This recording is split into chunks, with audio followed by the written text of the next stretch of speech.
युवकाला 62,000 रुपयांची फसवणूक. अजीम हनीफ खान राहणार मुकुंदनगर अहमदनगर यांनी तक्रार सादर केली. श्री शिवाजी रावसाहेब पांजरकर राहणार अरणगाव यांच्याशी अजीम खान यांचे अनेक वर्षापासून वैयक्तिक व मैत्रीपूर्ण संबंध होते. त्यामुळे त्यांच्यावर पूर्ण विश्वास होता. या विश्वासाच्या आधारे त्यांनी वेळोवेळी आर्थिक मदतीची विनंती केल्यावर अजीम खान यांनी त्यांना मदत केली. सुमारे 2 ते 3 महिन्यापूर्वी अजीम खान यांनी शिवाजी पांजरकर यांना फोन पे या ऑनलाईन व्यवहार प्रणालीद्वारे 62,000 रुपये रक्कम ट्रान्सफर केली होती. या व्यवहारात साक्षीदार म्हणून 2 व्यक्ती दानिश नसरुद्दीन शेख, अरशद अय्यूब शेख उपस्थित होते.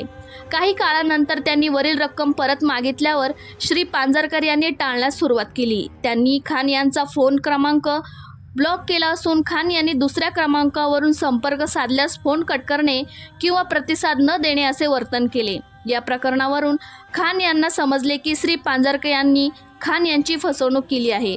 खान यांनी त्यांच्या पार्श्वभूमीची माहिती घेतली असता त्यांच्यावर आधीही फसवणूक संबंधी गुन्हे दाखल असल्याचे निदर्शनास आले.